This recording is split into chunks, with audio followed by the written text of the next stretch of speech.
As we look ahead to the big game in England this weekend, no doubt about as to which one it is Manchester City taking on Arsenal, top of the table class.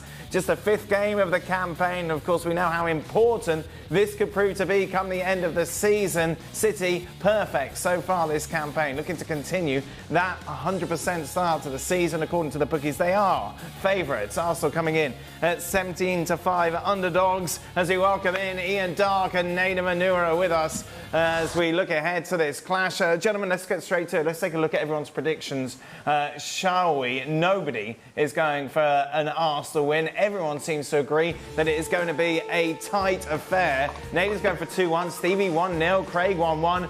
I'm going for 0-0. Ian, you're going for 0-0. What's wrong with you, man? Come on.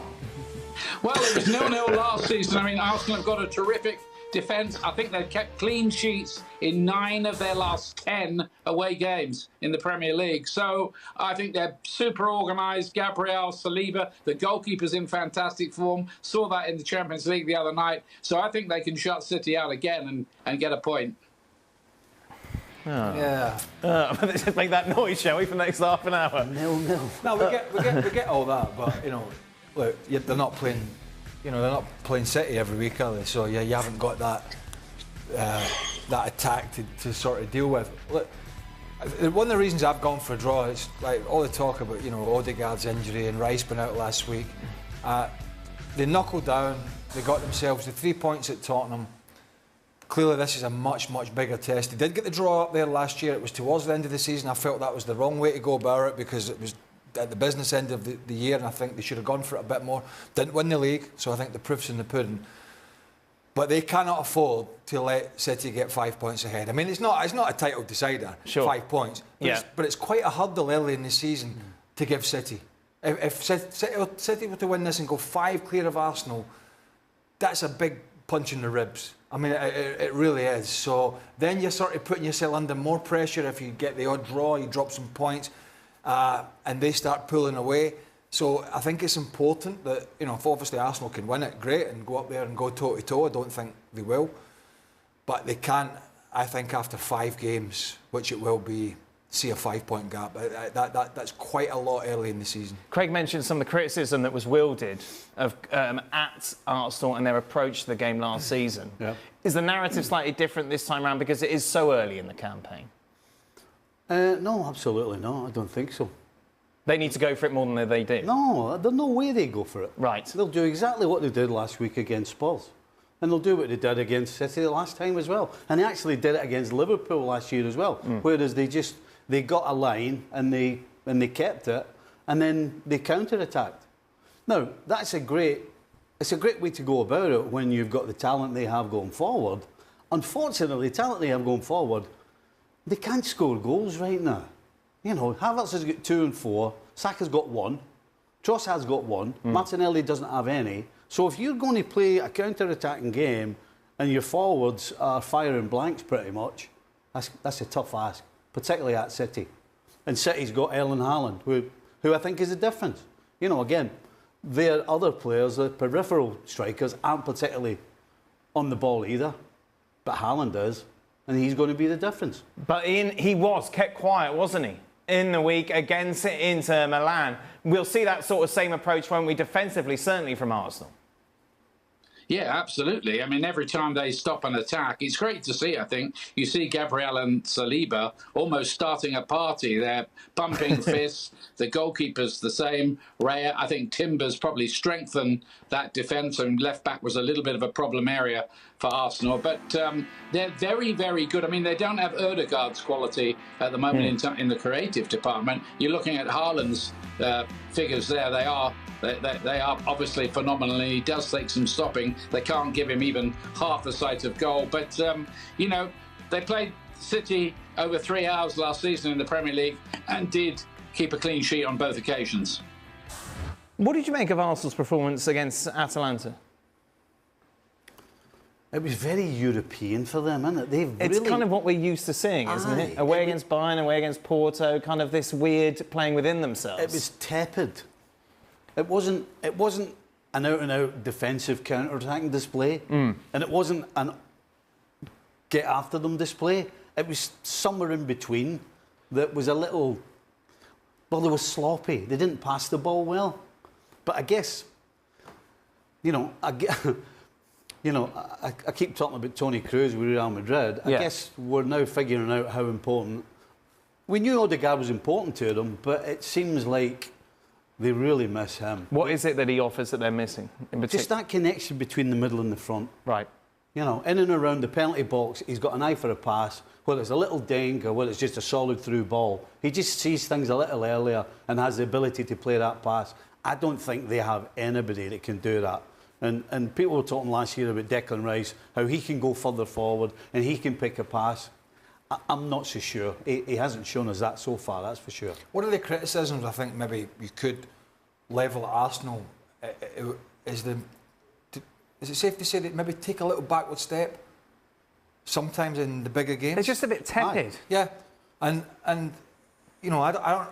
City don't really change for me, no matter who they play. Maybe change personnel, and shuffle it around, but they don't change their philosophy and say, right, we're going to sit back today. It's kind of, all right, we'll take you on. I just see a little bit of that with Arsenal, although they've got some good results against the Liverpools and the Cities. I go back to that game last year, and it just at the Etihad, it was towards the end of the season. You know, I said the proof would be in the pudding. If they go and get a draw and they win the league, then it was the right thing to do. And if they didn't win the league, it wasn't. But I just feel they just take almost like a little change in philosophy. Because you watch them at the Emirates, they do not sit back. Right? They do not. They smother teams. They press. You watch it down at the Emirates. Teams can barely, particularly in the first 20 minutes of games, can barely get out of their own half. You know, they're just suffocating them. Obviously, it's more difficult to do that against the better teams, but there seems to me a change in approach, and that could leave themselves open. I mean, if he goes there again tomorrow, Arteta, plays defensively, and they get beaten, he's going to be questioned. They say, well, you know, you let City have it, you sat back, you try to be defensive again, it has not worked. So he's in a bit of a quandary, I think, about how he goes about it. Ian, what do you think? Well, it's interesting. I think one thing that's very much in Manchester City's favour is they've had an extra day's rest. They had a home game in the Champions League. Not only did Arsenal have to play later, but they've also had to travel as well. I mean, they should be over that. I think they flew back straight after the game in Italy. So, you know, that's one thing maybe just to weigh into it. But I'm not quite sure I agree with Craig. I don't think Arsenal lost the title, did they? Because they drew at Manchester City. OK, had they won there, they would have been champions. But it was the home defeat by Aston Villa, and they slipped up again around that time, I seem to recall. I mean, I think they're just taking a sensible view. I mean, Arteta was at Manchester City. He knows Pep. He knows those players. And I think he generally takes the view, and I think most people would agree, it would be pretty suicidal to go there and be too gung-ho about it. But I think you've seen in the last week, first Brentford and then Inter go there and play it pretty cleverly, tight at the back, but quite enterprising with counters and creating chances. Is that not more to do with the fact that City haven't been at their best going forward, though? Do you really want to... I mean, when you've got a backline like Arsenal, I guess you can go and do that and sit tight. But there's not many teams can do that against Manchester City. If you want to gamble and say we're going to sit on the edge of your box, now it's a different thing if they're forced back. But I can see Arsenal doing that. I can see them sitting way too deep. Because they did it last week at Tottenham. So are you telling me that they're all of a sudden going to go from that and go to Man City and try and be on the front foot?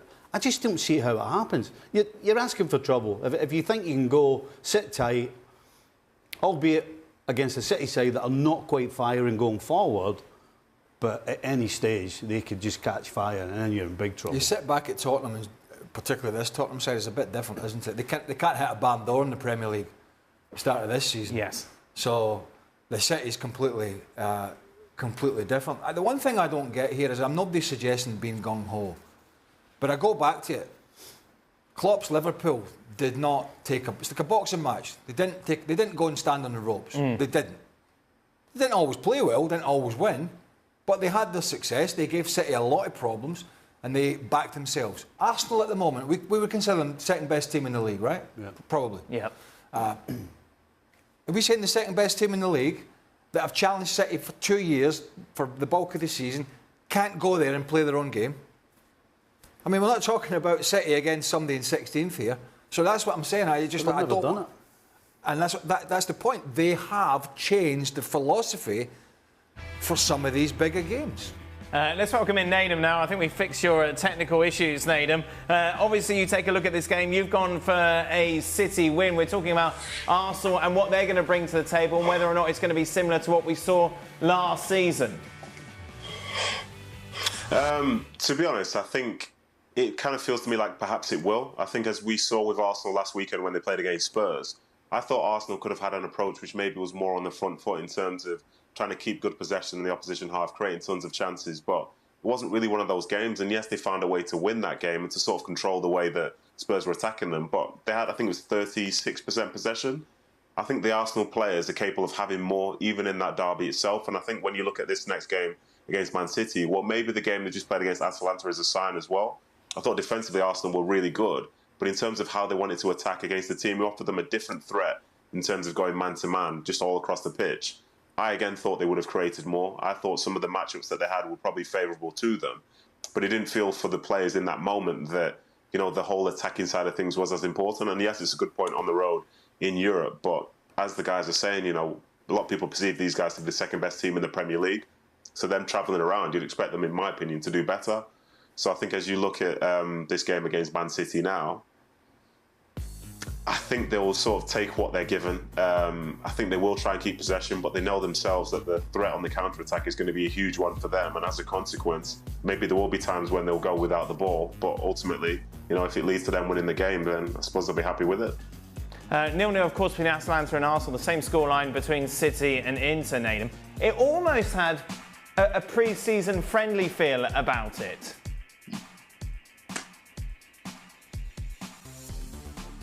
Oh, Nadem's gone. Oh, there we are. Ian, do you agree that it was quite flat, wasn't it, that tie against Inter? Yeah.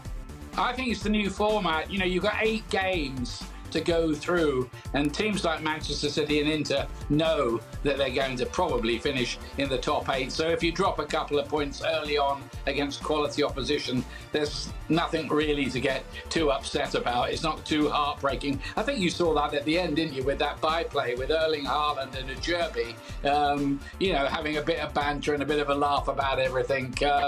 Yeah, they both dropped a couple of points. It was a pretty good game to watch, I think. But, you know, there's not enough jeopardy, is there, really? With 8 games, the big teams have got 7 games to put any problems right again. Kevin De Bruyne came off at half-time. Pep Guardiola says he might play on Sunday. Well, it depends what the injury was, which I don't know. If it was a knock or a muscle, you know. Am I right in saying it doesn't feel quite the news story that it would have been maybe a couple of years ago, Kevin De Bruyne not playing? Yeah, maybe a little bit, but he has looked sharp at the start of the season. I said to you when I was watching that game, I think it was a couple of weeks ago down at West Ham, they were all...